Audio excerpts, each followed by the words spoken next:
Vice President J.D. Vance is saying that there's a good chance the U.S. and the United Kingdom are going to be able to strike a trade deal in the near future.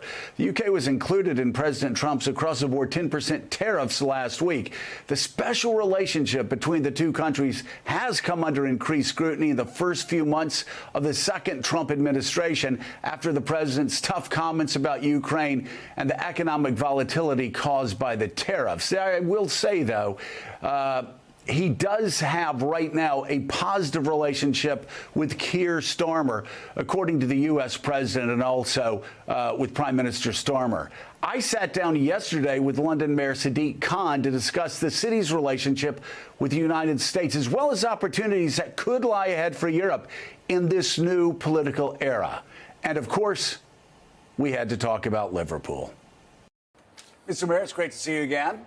It's great to have Morning Joe in London. Make this permanent, not temporary. I want to be here more, especially when Liverpool's this close to clinching the title. Well, for those of you that don't know, although I'm the mayor of London, I support the greatest team in the world. Exactly. Liverpool. Your viewers will call it soccer, we call it football. Right. For the second time in 30 years, potentially, we could be Premier League champions. We're 13 points clear. Right. There are 38 games in a season. There are 6 games to go, and it's looking pretty good for us. When I was here for the Queen's funeral, I recognized that she had inherited an ancient empire. But as she passed, London was such a vibrant, postmodern, diverse place. And actually, it seemed that London had become a melting pot in many ways that America always aspired to be. Well, I know there are views of yours in great cities like New York, Los Angeles and Chicago, and I say with respect and humility, I think we've got the greatest city in the world in London. I think our diversity is one of our strengths. It's not a weakness. It makes us stronger, not weaker. It makes us richer, not poorer. And I think we've embraced modernity in terms of you can be a proud Londoner and be Christian, a proud Londoner and be proudly Jewish or Muslim like I am, or a Hindu or a Sikh. You can come to London and fulfill your dreams. The joy of this great city is not just our history, which we keep. Our heritage is really important.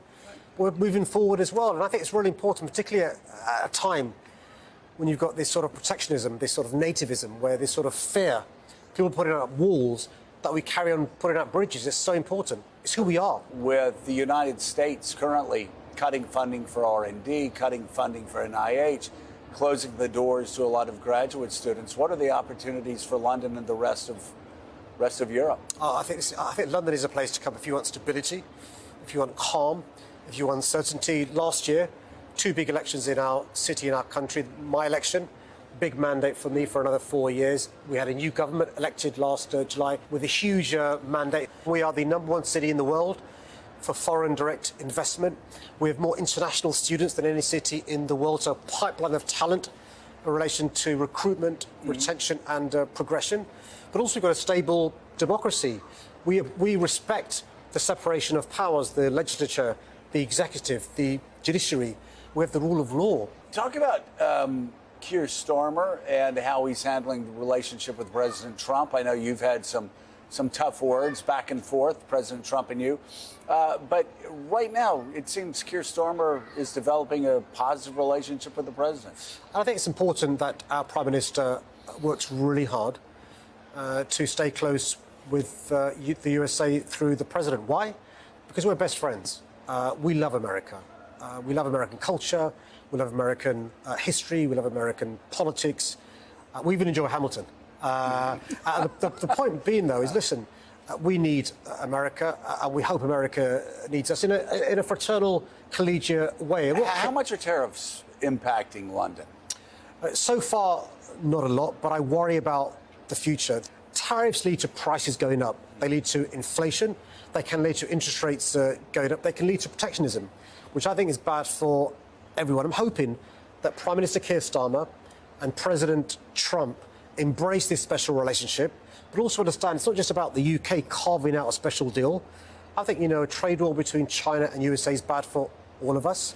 I think a trade war between the USA and the EU is bad for all of us.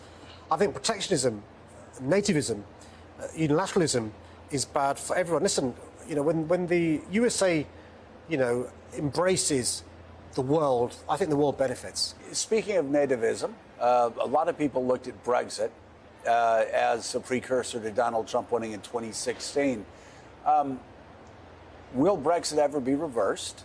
Well, so on our doorstep, we have a market, but also friends, encompassing 500 million people. Any successful economy does most trade with its nearest neighbours. Brexit's been a disaster for our economy. And can it be reversed? Well, I think it will take some time. I think in this generation it's very hard because you've got to respect the will of the British public in a referendum voting to leave the EU. We've got to make the best of a bad hand, and that's what Prime Minister Keir Starmer's trying to do. He's used the phrase resetting relations with the EU, and that means having closer alignment with the European Union. I think, by the way, you can have close alignment with the EU and close relations with the USA. It's not one versus the other. And I think Keir Starmer's played a bad hand really well. By that I mean Brexit, but also, frankly speaking, President for the USA who wants to diverge away from close links with the UK, the EU and so forth. That's why I support Prime Minister Keir Starmer in trying to build bridges with President Trump, but also at the same time building bridges with the European Union. The people inside the Trump administration that say diversity is a weakness, that look down on the diversification, the multiculturalism that has actually strengthened America through the years. What's your message as the mayor of a very vibrant, multicultural city? I think, you look at the success of most successful cities and countries, that's by embracing difference, that's by being diverse, recognising it's a strength, not a weakness. We joked when we began this conversation about the great football team, Liverpool. Mm-hmm. This is a football team owned by Americans, Fenway Sports Group. Our manager is Dutch. Our leading player is an Egyptian Muslim. The king of defence is a Dutchman. Our goalkeeper is a Brazilian Catholic. We're the most successful team in English history, with the champions of Europe not long ago. That's a good metaphor, I think, for successful sports teams, businesses, cities, and dare I say, countries as well. And I'm hoping, look, without patronising in any way at all my friends and relations in America, I think people will realise, difference is nothing to be scared about. Of course, you need to make sure you keep your values,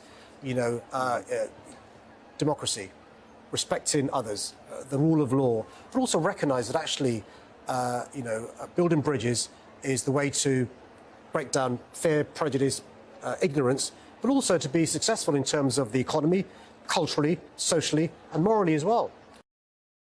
My interview with London Mayor Sadiq Khan, and tomorrow on Morning Joe, I'm going to be talking here in London with some of the UK's top economic leaders, journalists and academics about the economic and diplomatic impacts of President Trump's first few months back in office and how they're being felt around the globe.